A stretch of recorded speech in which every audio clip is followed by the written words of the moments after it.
Bonjour à tous, nous voici donc dans la deuxième semaine du temps de l'Avent qui nous prépare à la fête de Noël.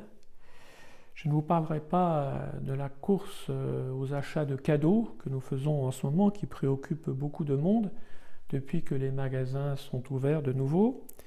Je vous parlerai d'une autre course qui est celle du temps de l'Avent. Une course non pas vers un commerce essentiel mais vers un événement essentiel qui est l'accueil du Seigneur Jésus dans notre vie, dans notre famille, dans notre communauté paroissiale et puis dans notre monde en souffrance.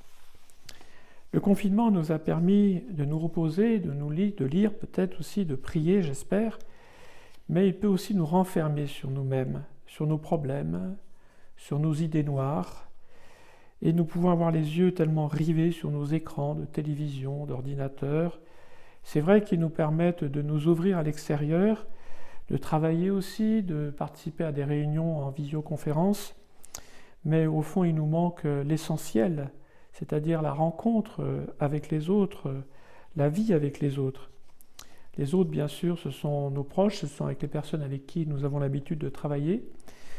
Maintenant que nous avons le droit de nous déplacer davantage et plus longtemps, ce qui nous permet quand même de nous voir vraiment et de pouvoir nous soutenir mutuellement. Mais je parle aussi bien sûr de la rencontre avec Dieu. Bien sûr, on peut prier chez soi, mais Jésus nous invite à une rencontre en présentiel.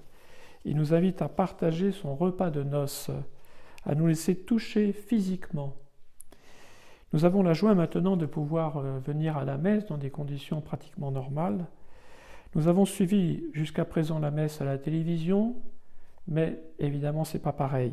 Rien ne peut remplacer, la messe en vrai, puisque c'est vraiment une rencontre avec le Christ dans la communion, et puis une rencontre aussi avec nos frères les baptisés, avec qui nous pouvons prier tous ensemble. La messe, ce n'est pas un acte individualiste. Je dirais que, comme on dit quelquefois, on ira quand on en aura besoin. La messe, l'Église se construit justement dans l'Eucharistie et elle a besoin de notre présence. Au fond, chacun de nous compte quand il vient à la messe. Nos églises sont grandes, il y a de la place pour tout le monde, même avec des distances sanitaires.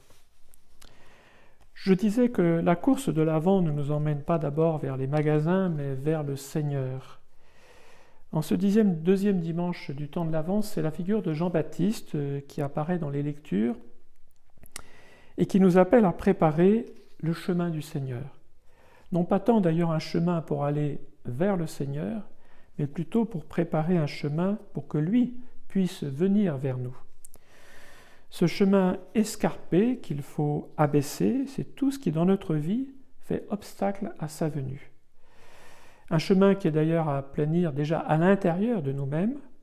Je pense à nos addictions, quelles qu'elles soient. Ce n'est pas seulement l'alcool, ça peut être aussi la télévision, les séries, nos écrans, nos pensées noires aussi, nos mauvaises pensées. Mais un chemin à aplanir à l'extérieur, c'est-à-dire dans notre relation avec les autres, qui sont à renouveler, et puis à tout ce que nous pouvons diffuser par les réseaux sociaux, par les contacts que nous avons par Internet. Quelquefois, nous transmettons des informations qui sont erronées, qui ne favorisent pas l'union des cœurs, qui au contraire provoquent des divisions. Tout cela fait obstacle à la venue du Seigneur vers nous. Alors justement, le Seigneur veut venir vers nous pour nous offrir le plus beau cadeau qui puisse exister sur la terre, c'est son amour miséricordieux, c'est sa vie éternelle. Que ce temps de l'Avent soit un beau moment pour renouveler en nous la joie de la rencontre avec le Seigneur. Je demande à Dieu de vous bénir, je vous souhaite une bonne journée et une bonne semaine.